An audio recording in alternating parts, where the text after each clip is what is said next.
लेकिन समय का अभाव है और मेरी एक आदत बहुत खराब है कि जब सब लोग जाने लगते मुझे कुर्सी खाली मिलती तो मैं बोल नहीं पाती। और इस सभागार में उपस्थित उत्तराखंड के कोने कोने से आए सभी सम्मानित बुजुर्गों, युवा भाइयों, मातृशक्ति के रूप में देवी स्वरूपा सभी माताओं बहनों, पत्रकार बंधुओं, आप सबका हृदय की गहराई से स्वागत, अभिनंदन, वंदन करती हूँ और बधाई देना चाहती हूँ आप सबको। होगा, इनके परिवार में भी बच्चे होंगे, इनके घर में भी काम होगा, लेकिन रात दिन भाग दौड़ करके हम सबको अपनी बात कहने का मौका मिले, हम सब आपस में मिले, ऐसा प्रयास इन्होंने किया। और सारी व्यवस्था आपकी खाने से लेकर पीने तक, बैठने तक की व्यवस्था हमारे सभी भाइयों ने की। उनके लिए मेरी ढेर सारी शुभकामनाएं, बहुत बहुत बधाई और ईश्वर से प्रार्थना करूंगी कि ऐसे ही समाज की सेवा करते हुए ये 100 वर्षों तक जीवित रहे और समाज का काम करते रहें। और मैं बधाई देना चाहती हूँ अपने माननीय उप मुख्यमंत्री जी को।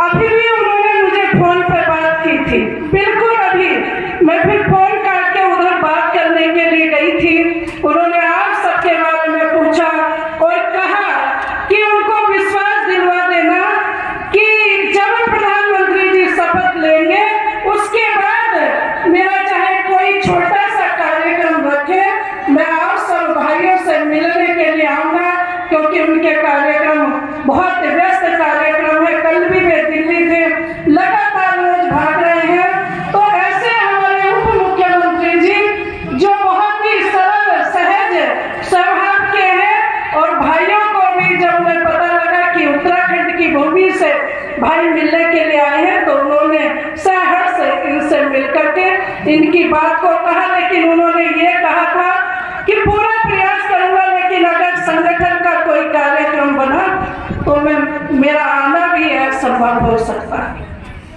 अभी मुझसे पूर्व वक्ताओं ने विस्तार से बता दिया। वैसे मेरा सारा विषय मेरे बड़े भाई परम आदरणीय पेहर सिंह ने रख दिया था। पूरी बात उन्होंने मुझे रखी कि जो मैंने कहना यहाँ चाहती थी। अभी विषय आया था, वो कह रहे थे कि शिक्षा के ऊपर बोलना है। मैं अपने युवा भाइयों से भी कहना चाहती हूँ, क्योंकि ये विधायक, ये सांसद, ये नेता एक दिन में नहीं बना जाता। मैं तो जब पढ़ती थी मैं तब से ही आगे बैठने का काम करती थी, पीछे नहीं बैठती थी। चाहे वो क्लास में बैठने का काम हो या समाज की बैठक में बैठने का काम हो, लेकिन मैं ज्यादा देखती हूँ कि मेरे समाज के युवा पीछे हटकर के बैठने का काम करते हैं। जब पीछे हटकर बैठोगे एक तो कोई मार के वैसे पीछे होते हो, फिर और पीछे होने का काम करोगे। तो इसलिए जहां भी हो प्रयास करो कि हम लोग अगली सीट पर बैठने का काम करेंगे। और मेरे भाइयों, शिक्षा वो कुंजी है कि 1000 व्यक्तियों की ताकत एक कलम में होती है। जो तुम लिख सकते हो, एक कलम जो तुम्हारी लिख सकती है, उसे 1 लाख व्यक्ति भी नहीं कर सकते। इसलिए पढ़ना भी जरूरी है। जब तक पढ़ोगे नहीं, बाबा साहब भीमराव अम्बेडकर ने भी कहा था कि शिक्षित बनो, संगठित रहो और संघर्ष करो। संघर्ष ऐसा नहीं कि आपस में ये टांग खींचने का काम करो, बल्कि अपने अधिकारों की लड़ाई लड़ने के लिए संगठन को इकट्ठा करो। चाहे वो राजनीतिक हो, सामाजिक हो, जहां भी जरूरत हो उसको इकट्ठा रहना चाहिए। अपने भाइयों के, अभी मेरे भाई बता रहे थे कि मैं विधायक ही नहीं लाया, लेकिन जिला पंचायत टिकट में लेके आया, परिश्रम किया, लेकिन हमारे कुछ लोगों ने ही उनकी टांग खींचने का काम किया। तो मेरे भाइयों, टांग खींचने का काम जब तक हम टांग खींचने का काम बंद नहीं करेंगे, तब तक मेरा समाज आगे नहीं बढ़ेगा। टांग खींचकर नहीं, बल्कि हाथ पकड़कर, उसका खभा पकड़कर उसको आगे बढ़ाने का काम करिए, आपको ताकत दुगनी मिलेगी। वास्तव में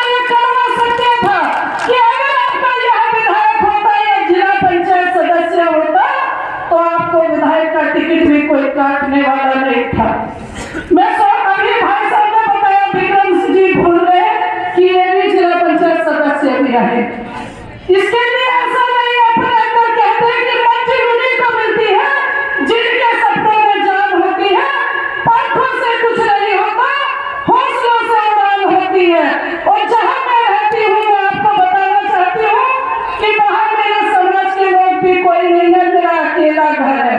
चाहे जहाँ मैं पैदा हुई हूँ वहाँ मेरा अकेला घर, जहाँ मेरी शादी हुई हो वहाँ मेरे ससुर का अकेला घर, और जहाँ मैं रही हूँ वहाँ मेरा अकेला घर। और जब मैं राजनीति करने के लिए निकली थी, वैसे मैं अपने पिताजी के साथ समाज की बैठकों में जाती थी, मेरे पिताजी अपने साथ समाज की बैठकों में ले जाते थे, लेकिन मात्र कितने व्यक्ति थे, मैं और मेरे हस्बैंड और एक मेरा भाई जो मेरी गाड़ी को चलाता था, मात्र 3 व्यक्ति। और जब बड़े हुए आगे बढ़ी तो भी 3, मैं और मेरे हस्बैंड और एक मेरा भतीजा। अब 3 से हम 6 हो गए, 2 मेरे भतीजे, एक मेरा भाई, एक मेरा बेटा और 2 हम, 6 व्यक्ति। और 6 व्यक्तियों में 5 चुनाव लड़ने का सौभाग्य आपकी बहन को प्राप्त हुआ, 3 जिला पंचायत और 2 विधायकों का, मात्र 234 वोटों से मात्र खा गई। और किन्होंने मात्र खिलाई, अभी वो मेरे भाई ने मुझे बता दिया, मैं उसको दोहराना नहीं चाहती। अभी ईश्वर जी रोए थे, बड़ा कष्ट होता है कि हम लोग अपनों की टांग खींचने का काम करते, उनको बढ़ाने का काम नहीं करते। और मैं तो भाग्यशाली हूँ, कई लोग अपना नाम भी, मैं भी, मेरे चांदपुर में बहुत सारे लोग ऐसे थे, बढ़िया तेल डालते, कुर्ता पजामा पहनते, और कभी परिचय का नाम आया तो अपना नाम के आगे सैनी लगाने से घबराते थे। एक बार उन पर कोई कष्ट आया तो किसी ने मुझसे पूछा, बहन जी वो तुम्हारे समाज के व्यक्ति, उसके साथ ऐसा हो गया? मैंने कहा वो मेरे समाज का व्यक्ति तो नहीं है, वो तो कोई और होगा, लेकिन मुझे घमंड है, मैं सैनी समाज में पैदा हुई, और वो सैनी समाज जिसने एक देश पर नहीं बल्कि संपूर्ण विश्व पर राज्य करने का काम किया, ऐसा गौरवशाली मेरा समाज रहा। और आज माता सावित्री बाई फुले अगर नहीं होती तो कमलेश सैनी भी आपके मंच पर नहीं होती, महाराजा भगीरथ नहीं होते तो महाराजा भगीरथ नहीं होते तो गंगा पृथ्वी पर नहीं होती। आज मेरे महाराजा भगीरथ की गंगा पर लाए हुए गंगा जी में लाखों करोड़ों लोग, हर जाति के लोग स्नान करके पुण्य को प्राप्त करते हैं। तो ऐसा गौरवशाली इतिहास जिस समाज का हो, तो वो समाज क्यों न गर्व पैदा करे, तो सब अपने घर के सामने, अपने बच्चों के नाम के सामने सैनी समाज जरूर लिखिए, क्योंकि हमारा इतिहास गौरवशाली रहा। अभी हमारे युवा भी परेशान थे, और मैं भाई, मेरे एक भाई युवा ने एक मंच से बड़ी अच्छी बात उठाई थी, जो हमारे अमरोहा से आए हैं। उन्होंने कहा कि विधायक जी आप और सांसद जब मिलते हैं मेरे भाइयों, जब अपना लोकसभा, विधानसभा, राज्यसभा और विधानसभा में वर्चस्व होता है, तभी हम अपनी आवाज को उठा सकते हैं। उन्होंने कहा, खैर मैं उसका बच्चे का आभार व्यक्त करना चाहती हूँ कि कम से कम उसने मंच से आवाज तो उठाई।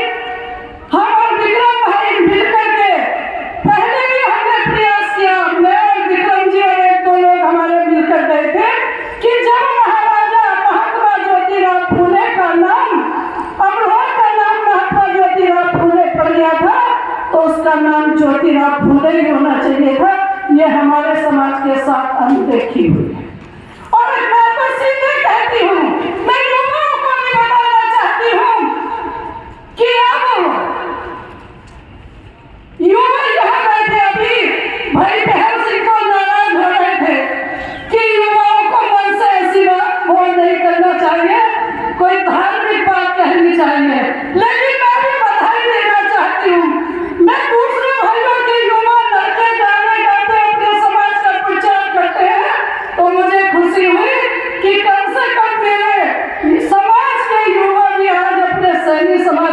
गाने का काम कर रहे हैं, मुझे उनके लिए भी मेरी शुभकामनाएं, बधाई कि जो भी काम वे कर रहे हैं उसमें वो आगे बढ़ते हैं।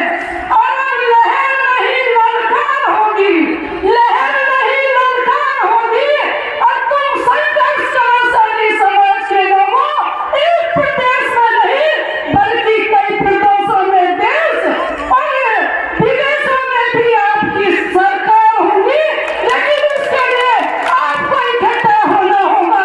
और एक और बात, क्योंकि मैं ऑल इंडिया शहरी समाज की राष्ट्रीय महिला अध्यक्ष होने के नाते, चाहे वो मेरी पार्टी हो, क्योंकि मुझे नेता बनाने का काम भी भारतीय जनता पार्टी ने किया, और आज वास्तव में इस देश के प्रधानमंत्री माननीय नरेंद्र मोदी जी ने जो देश के लिए करके दिखाया है वो किसी प्रधानमंत्री ने आज तक नहीं करके दिखाया। लेकिन इस मंच के माध्यम से मैं अपनी राष्ट्रीय पार्टी से भी मांग करती हूँ कि मेरे समाज के जो महापुरुष हुए हैं उनको भी भारत रत्न देने का काम किया जाए, और उनकी जन्मदिन पर भी छुट्टी करने का काम किया जाए, क्योंकि ये मेरा भला भला समाज यही सबसे ज्यादा वोट पर जाकर के वोट डालने का काम करता है और नेता दूसरे समाज को बनाने का काम करता है। लेकिन अब मेरे समाज के भाइयों को भी नेता बनने का, सरकार हो या संगठन हो, उसमें उनको भी अवसर देने का काम आप लोग करेंगे, भारतीय जनता पार्टी करेगी। अगर ऐसा नहीं हुआ तो आज जो नाराजगी मेरे समाज में थी कहीं वो नाराजगी ना हो जाए, इसलिए क्योंकि यहाँ पत्रकार भी है, सब लोग हैं, आप सबको भी संगठित होकर अपना कोई व्यक्ति चुनिए और फेसबुक, व्हाट्सएप के माध्यम से, न्यूज़पेपर के माध्यम से अपनी आवाज उठाइए। अगर आवाज नहीं उठाओगे तो कोई पूछने वाला नहीं। आज मैं देख रही हूँ यहाँ, क्योंकि ये भी मेरे समाज के हैं जो रात दिन लगे, बेचारों ने खाने की व्यवस्था भी की, पीने की व्यवस्था, पानी भी मिला, बैठने को भी अच्छी व्यवस्था की, लेकिन लोग बैठना नहीं चाहते। आने वाली पीढ़ी माफ नहीं करेगी। अगर आप ऐसे ही चलते रहे तो हमारी पीढ़ी कहेगी कि हमारे युवा हमारे लिए कुछ नहीं कर रहे। तो इसलिए युवा बुजुर्गों से भी कहना चाहती हूँ कि आप समझदार हैं, अपने युवाओं को आशीर्वाद दीजिए, उनका सहयोग करिए।